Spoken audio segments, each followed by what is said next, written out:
Hey all, and welcome to Shadow of Space, and we're commenting on another PCP video. This one is titled, Deranged Canadian Leaders Threaten to Turn Off Electricity to US as They Beg Trump for Trade Deal.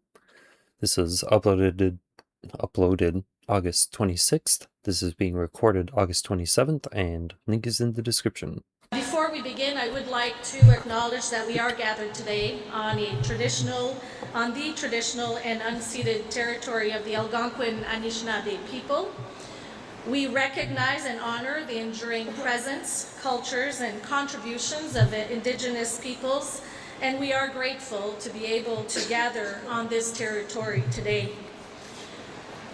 Yeah, why don't you go back to your home country and get off their land? You realize you stole it, right? You enormous hypocrite.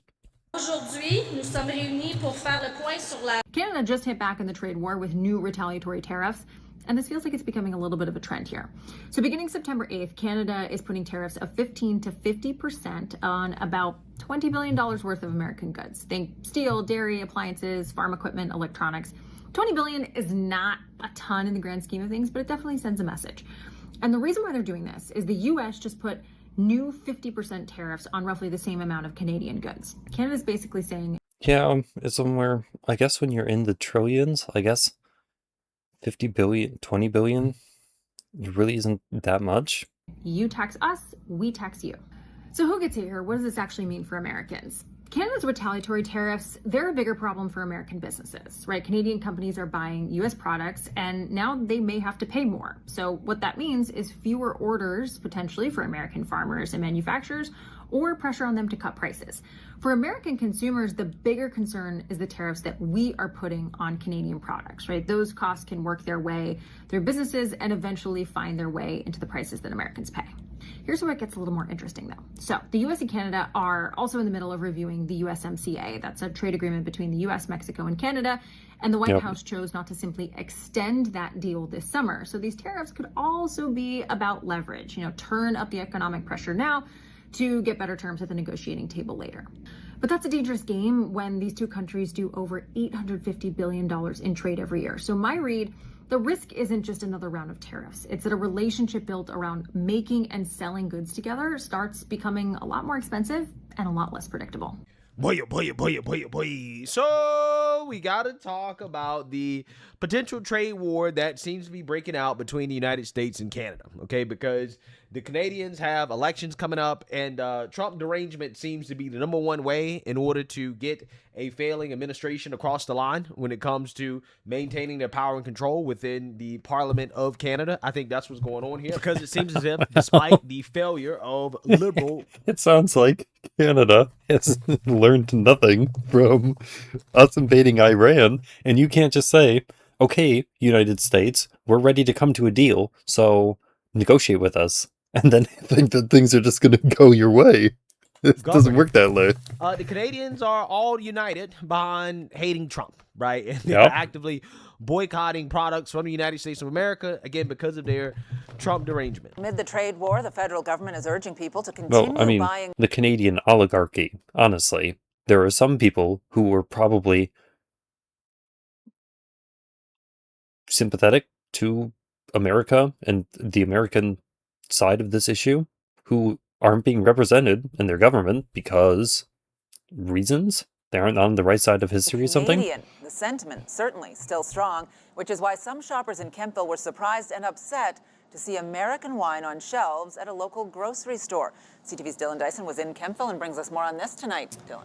Yeah, Patricia, we were alerted to this by a viewer who said a store in Kenville had set up a full display in the front of the beer and wine section, prominently selling wine from California.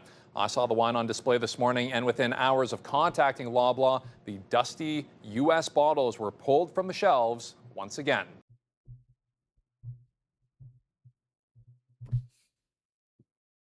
Okay.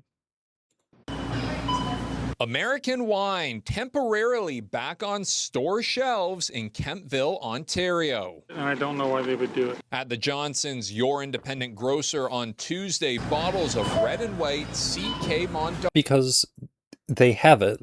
Because if they don't sell it, it's just a loss. Otherwise, they get to take all these bottles of wine out back and they just smash them against the side of the building because no one's buying it. Avi wine from California were displayed prominently at the front of the store's beer and wine section. I think we should be sticking to Canadian wine, not American, especially what's going on with Trump. It's not. Yeah, but you're giving it to California.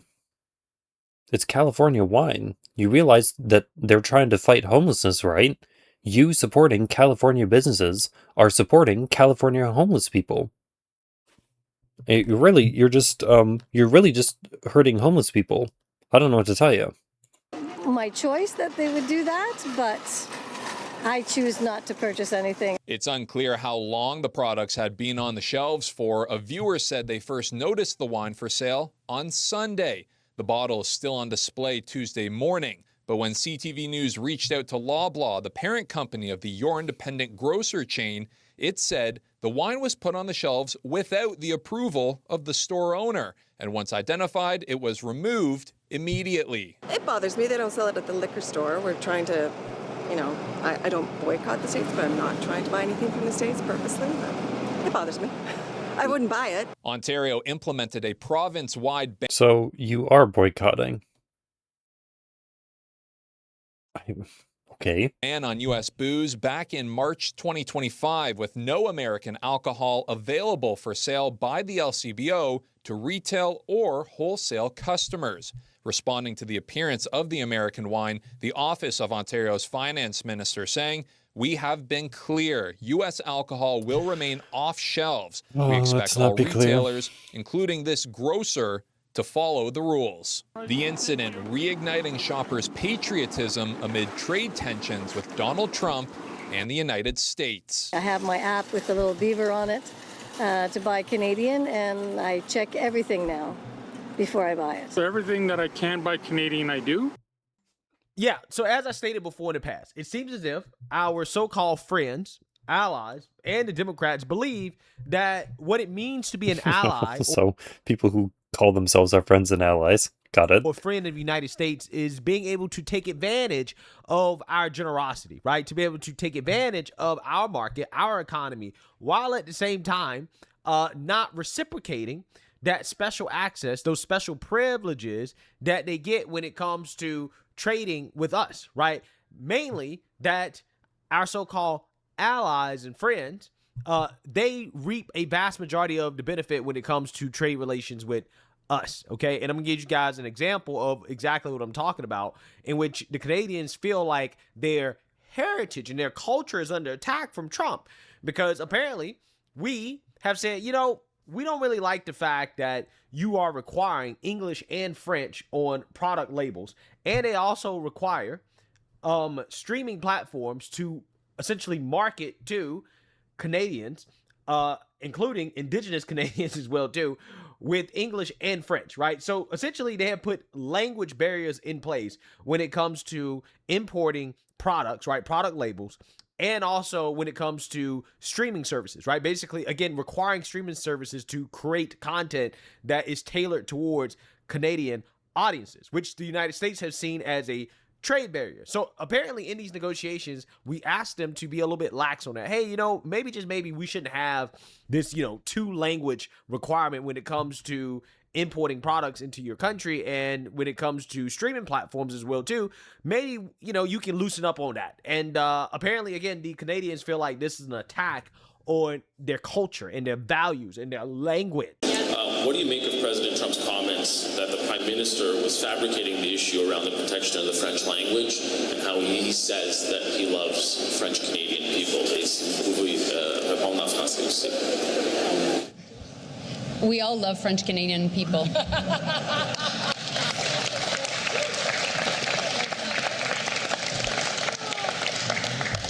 I'm in love with one too, The question is not about love. The question is about sovereignty and what we stand for in this country. Okay, you took the land from Native Americans.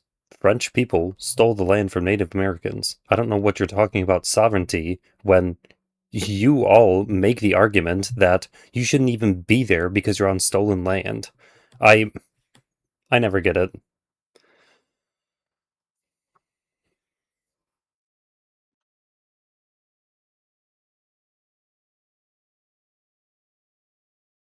Totally lost. Sorry. Country that believes in having two official languages. And that's part of why we decided decades Why not make the Native American people's languages also official languages? It seems a little bigoted. ago, years ago, more than 150 years ago, to make this important alliance between English and French people. And, you know, we eventually also have a lot of reconciliation work to do. But that was at the core of the creation of our country. And you know why French and English Canadians decided to eventually create that country of Canada? Because we didn't want to be part of the US. And so that's part of our DNA. Now, forward 150 years later, we need to make sure that we continue to protect that strong alliance. It was also the French were seeing the Europeans and the Spaniards expanding west and realized that they couldn't lose ground with the other nations. It was just a land grab as much as anything else was. They figured out that there was some land off in the ocean that wasn't China. People didn't know what it was, so they started to explore and they started to stake claims. Like, I find it humorous that you just And that is whatever. why making sure that None of them actually believe it we are anyways. sovereign, It doesn't matter. that we're able to take our own decisions when it comes to protection of our bilingualism is key. And I think, of course, French Canadians agree with that, but I really think also English Canadians do so. And as a Minister of Industry, I would like to highlight that it's not only a question of French language. It's more than that. It's a question of protecting the workers in the cultural sector. And that is up to 900,000 people working in our creative industries. By the way, you journalists are all part of that industry. But also, you know, the vast array of, from film production to museums, etc. We need to be able, as a country, to have cultural policies to protect these workers. And that's what our colleague Mark Miller is working on, but also that's why the Prime Minister had to stand up for it.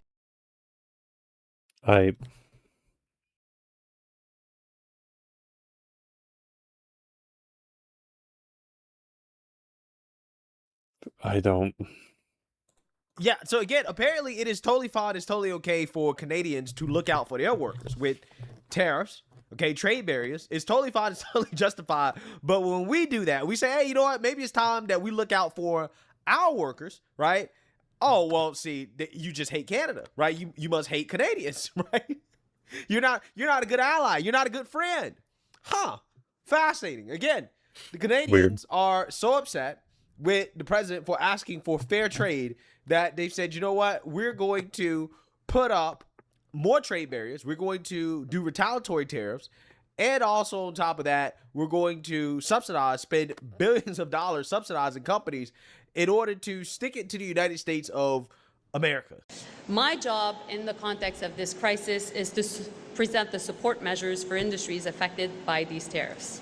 And so our government is introducing a $7.5 billion package of new enhanced measures.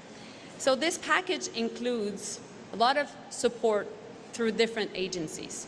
So if you're a small business right now, you have to contact either your regional development agency or the BDC, which you're potentially already working with. Small businesses through the regional development agencies will have access to $3 million of non-repayable loans, so basically grants for $3 million, and up to $2 million of interest-free loans. And the businesses that will be able to have access are around those that will have $1 million in revenues. That entire support through the regional development agencies, that may be ACOA in Atlantic Canada, DEC in Quebec, FedDev in Ontario, which Evan is in charge of, FedNor in Northern Ontario, which Patty is in charge of, Prairie Scan, which our colleague Eleanor is in charge of, and Pacific Can also in BC, which Gregor Robertson is in charge of, and Canor, which our colleague Rebecca Chartrand is in charge of, will all be ready to help you. Now, the other way we'll be able to help a lot of our small businesses is through the BDC, which will have $500 million to support through interest-free loans that will be between $250,000 to up to $5 million.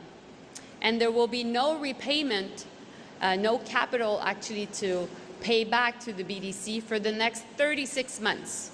So after the Trump administration.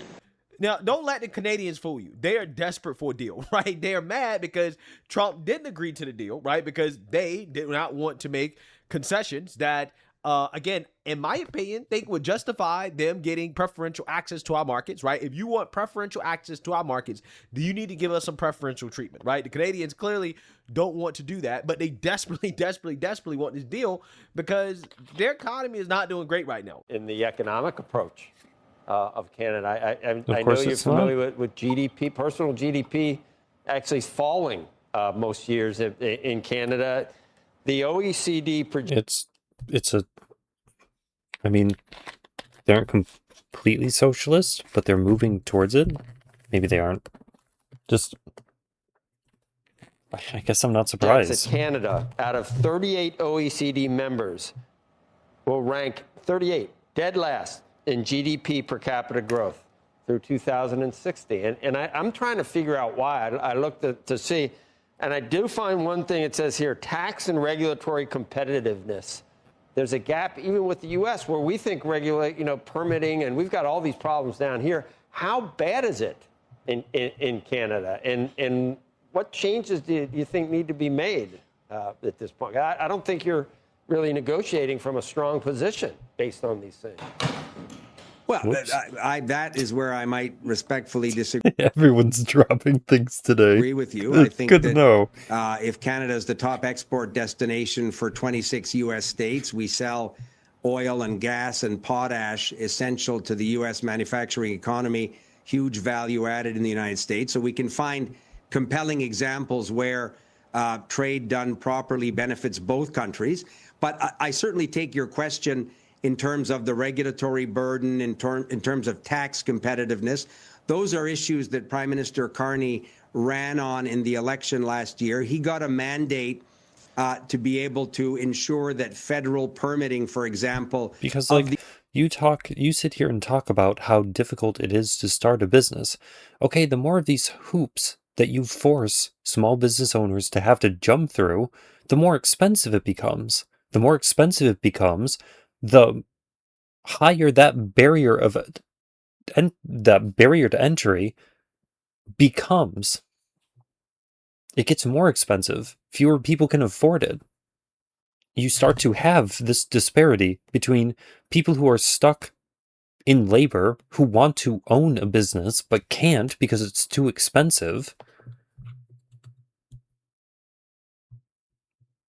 and the people who already have businesses, who are either being squeezed out because of things like minimum wage, because of things like price controls. And as you continue to move that threshold up, the only thing that you do is you shut down all of the businesses that can't meet those demands. Like, nothing happens. These major projects, think of big energy projects, think of clean energy projects, port infrastructure. We're diversifying our... And this trade war against the United States certainly is going to hurt them more than it's going to hurt us, which is part of the reason why they're doing things like they're literally threatening to cut off electricity to the United States if we don't capitulate to their demands. Well, I mean, because isn't this what we're doing with Iran or Cuba? Is we're just cutting off their energy supply until they just do what we want?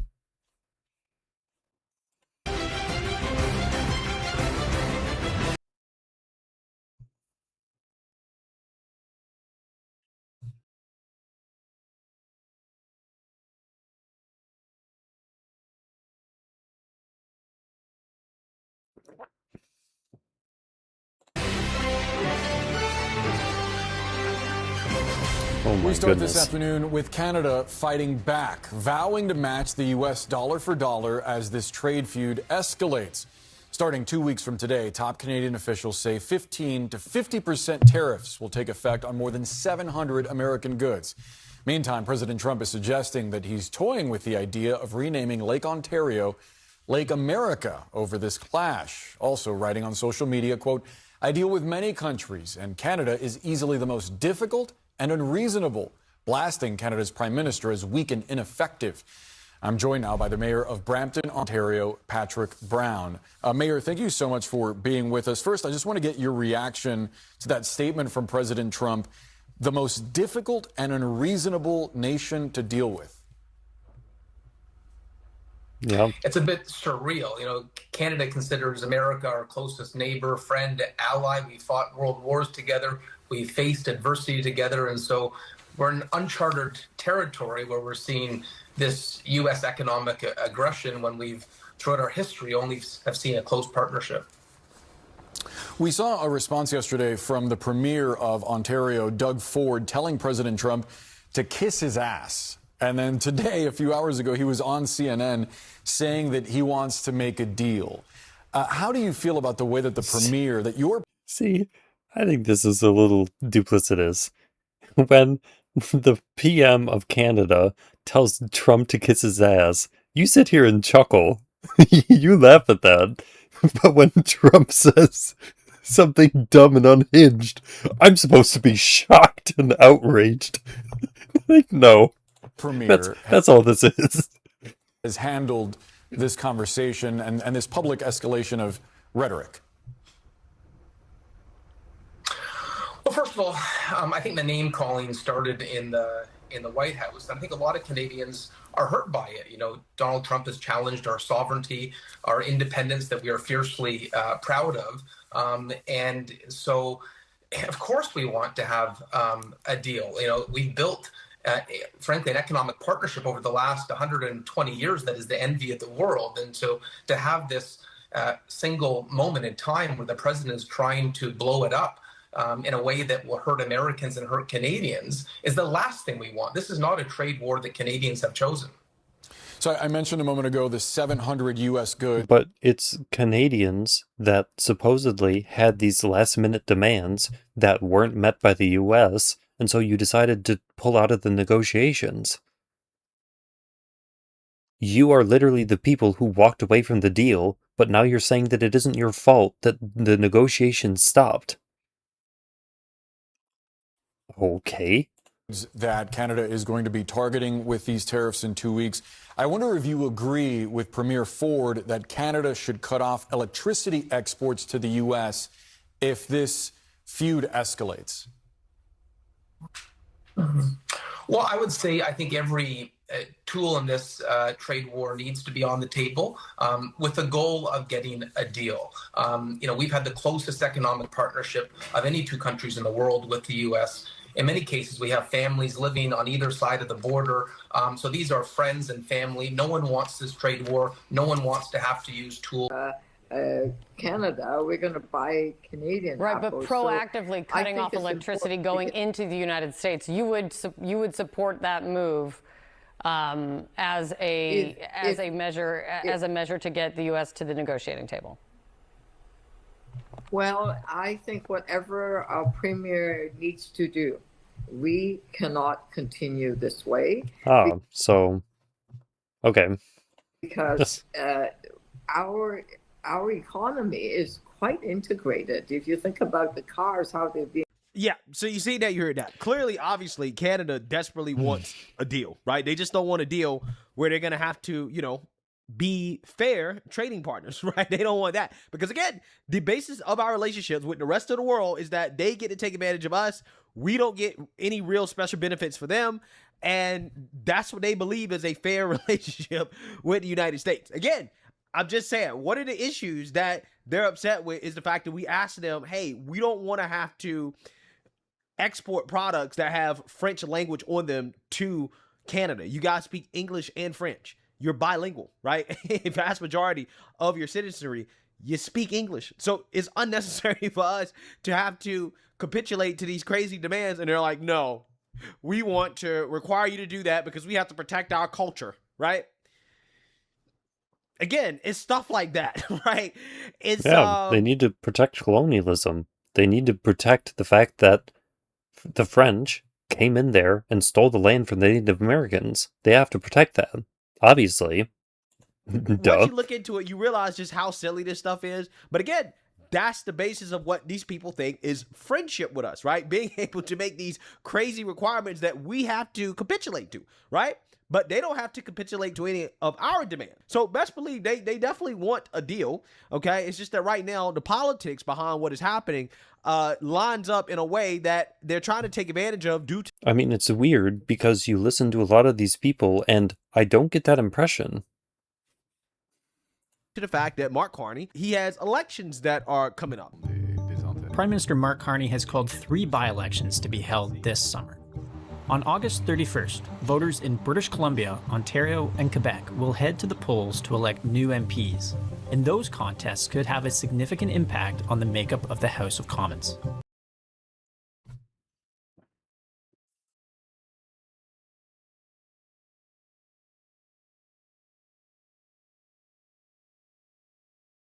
God. Stop. As things stand, the Liberals hold 172 seats, the bare minimum needed for a majority government. These 3 by-elections will give the Liberals a chance to defend 2 seats vacated by their own MPs and potentially add 1 more to their razor-thin majority. The by-elections also offer Canadians an opportunity to give Mark Carney's government a performance review nearly a year and a half into his mandate. And for the opposition parties, it's a chance to test a prime minister who continues to lead in the polls. Yeah, so everybody should better see the politics that is currently at play here. Okay, it's pretty obvious what's happening. Mark Carney is trying to run the same playbook that he instituted in order to get elected in the first place, which is Trump derangement. Campaign on Trump derangement. I mean, does anyone campaign on anything else?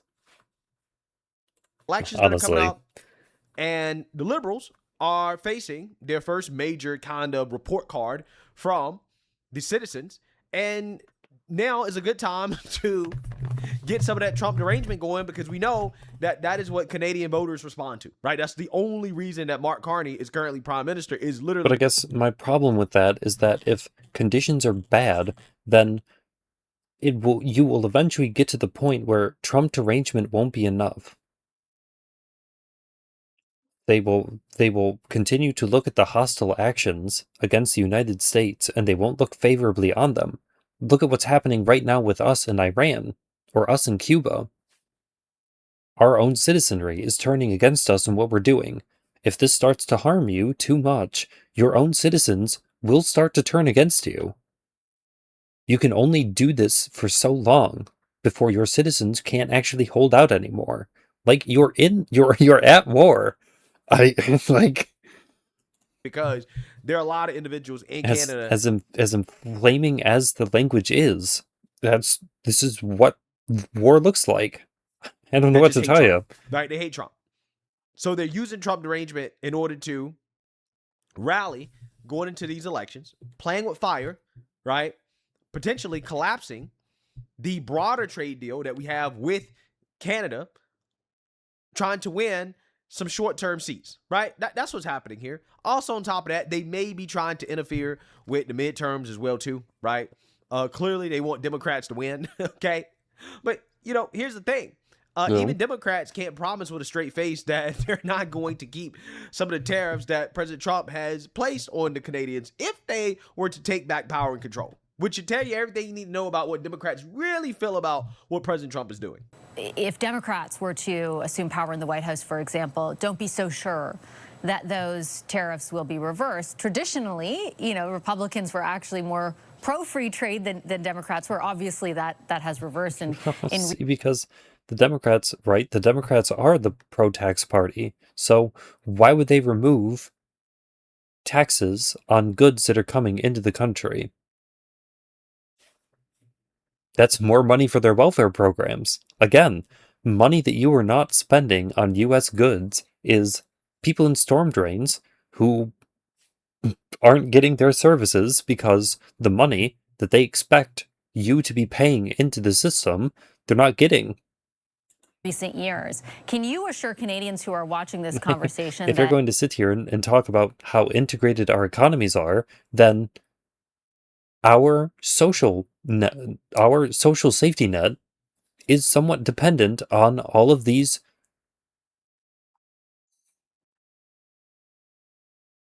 other countries' incomes coming into this country to partially pay for those services? Goods sold abroad, having that money come back here so that those people can pay taxes on it. The goods being taxed in the first place. tariffs that have been applied to our country and our exports to the United States under Democratic leadership would be reversed, would not be in existence? I think it's the right question, and to be fair, it's a foundational question on the basis of experience. You had Biden, who came in and actually maintained some of the tariff policy of the Trump administration, particularly China, not just in relationship to other countries, but notably in China. And so I think, look, having targeted tariff policy is an industrial policy. This is not an industrial policy. What Trump's doing across the board on hockey sticks and everything else. This is a tantrum. Being plain out, honestly, it's literally a tantrum. I mean, the idea that he circles, I mean, this is the president of the United States that circles, the Lake of Ontario, making a Lake of America. I mean, it's just madness. But it's, again, weakness at the same time. And I think it's important that be reinforced. And so I can't guarantee that, but I can guarantee you nothing like this. The level of disrespect, talking past people, talking down to people, talking past and down to you, talking about the 51st state on the basis of our history, our proud past. Why should I care about that when you want to make Puerto Rico? There are other countries that you want to make states. I guess they're territories. Like our present, stop. How important you are to our future and the world we're trying to build. No, those days are numbered. When Donald Trump's no longer president, as well as the global socialist agenda, where there are no borders and everyone is just a citizen of the world. Like, all of this talk is stupid anyways. I guarantee you won't see something like this again. I really believe that in my core, even from most Republican aspirants to the White House as well.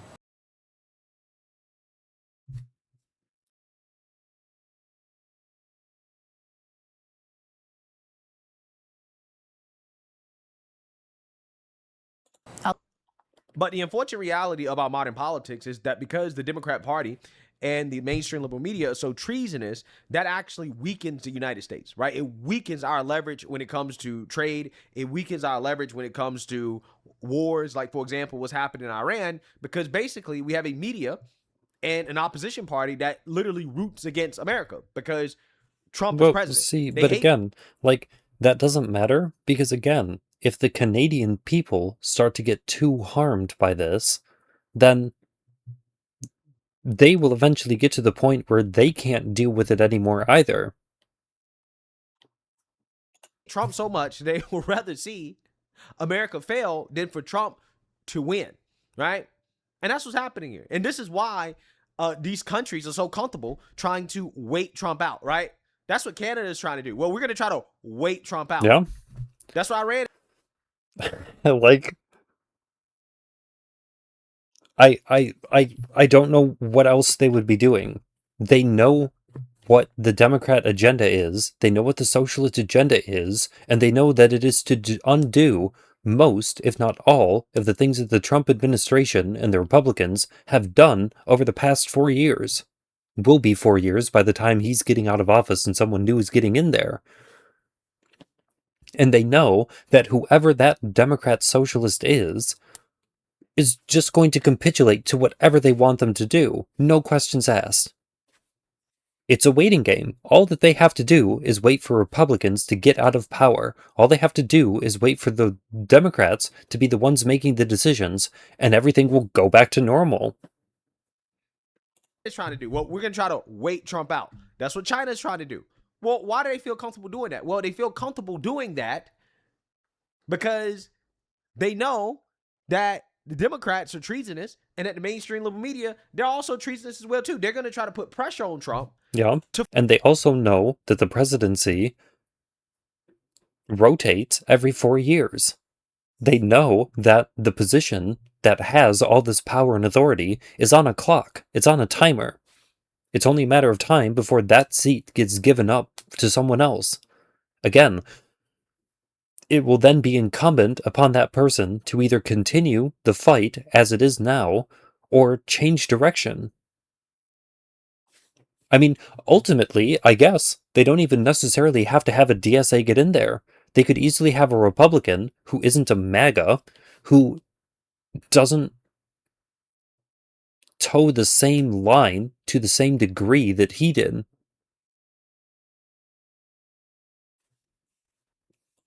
You don't know. To get better terms. And that's exactly what's happening. And it's happening over and over and over again. And that is why I believe that this administration should not fold to Canada at all. Right? Let's make our demands clear. And if they don't want to meet our demands, then you know what? Screw it. Let the trade relationship fall apart. And let's see who blinks first. Because Canada can't just afford to wait out Trump if Trump actually really says, all right, cool. Well, at that point, you could renegotiate. At this point, you could renegotiate your trade agreements with the new administration fresh. You would be able to make your own terms, and it wouldn't matter. You would be able to name your price, and we would just say, yes, absolutely, we'll just match it. Depending on who got on the seat. Like, since you guys want to play hardball, then we'll go ahead and put these tariffs in place. We'll let our existing trade agreement expire and fall apart, and we'll see how you like those consequences, right? I honestly think that any country that believes that they can just wait out Trump when it comes to a trade war or a traditional war, whatever, all of them should be punished to the maximum extent, right? They should be punished for even trying to implement the strategy of waiting out Trump, because the only reason they believe they can do it, that's an option, is because, again, they believe that the Democrat Party is treasonous and that they know that the mainstream liberal media is against Trump as well, too. So, again, they're trying to put pressure on Trump to fold, which is bad for America.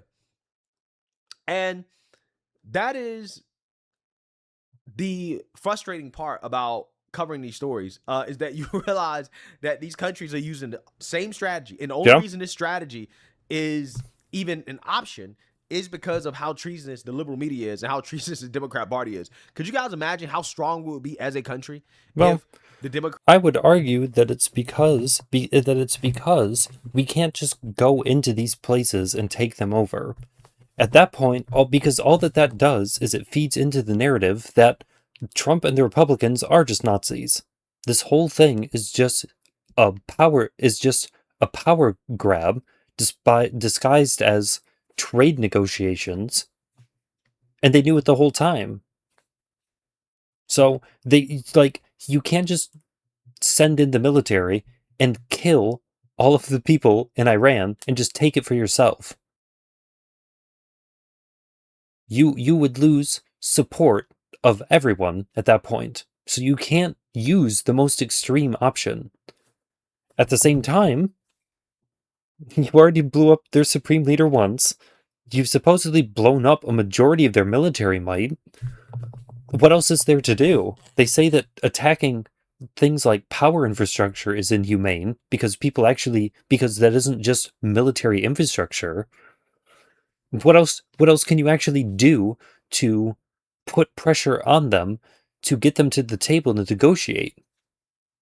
Do you just destroy all their military? In which case, if other countries try to attack them, they will have no way to defend themselves. You might not go in there and just kill all them and take it, but it would be possible for anyone to at that point. It wouldn't matter. So, what is the actual solution to Iran? What is the solution to the Middle East at this point? What else is there to do? Democrats and the mainstream liberal media weren't so treasonous, right? If they didn't... If it's a war of attrition, if it's really just a waiting game, then all that they have to do is hope that they can wait out the pain, the punishment. whatever the adverse conditions are. Basically, side with our enemies and our allies who are basically trying to take advantage of us, if they actually sided with America, if we were all on the same team when it comes to this foreign stuff, right? I don't think we would be in the situation that we're in with Iran. I personally think that Canada wouldn't even be trying. I think we would, because at this point, I think they passed one thing that tried to limit Trump's powers in regard to Iran. I can't remember. Even if they had support, I don't know what that would do.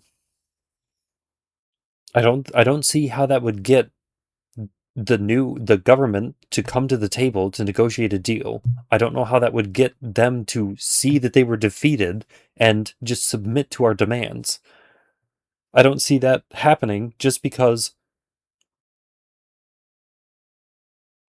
people in this country are against the war in Iran. I don't This, right? We would have a trade deal with Canada that is more advantageous towards the United States. I think that we would have all that stuff if the Democrats and the mainstream liberal media weren't so treasonous. But because they are, we have to deal with stuff like this. And it's very, very, very unfortunate, to be honest with you. Okay? They're undermining this country because of their hatred for Trump. But let me know what you guys think. Make sure you like, comment, and subscribe. I don't know. Because if you believe this, that they wanted English and French on the packaging, like, I don't know. To me, that seems a little silly.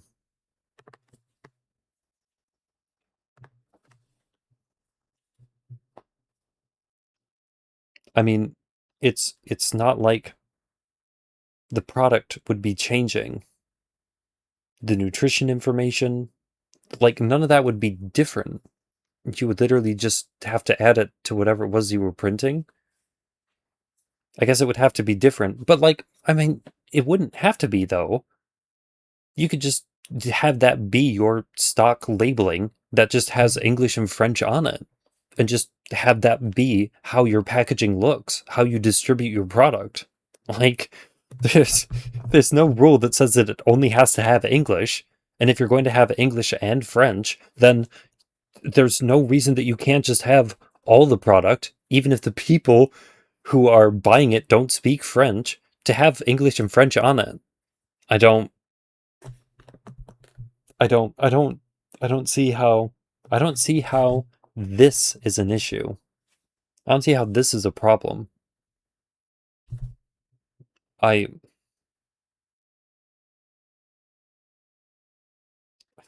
mean,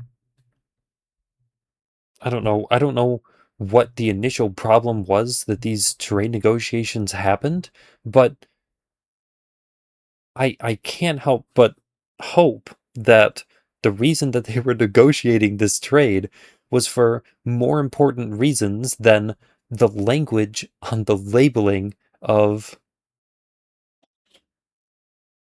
the products that are sold. I mean, they talk about vehicles, and I guess there's a lot of reading material with vehicles that would have to be translated into French. I guess it wouldn't be that easy. I don't know.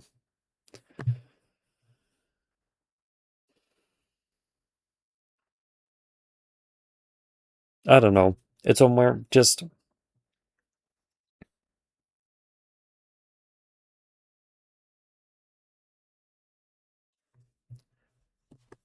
I mean, just. It's either going to continue and they're just going to wait it out, or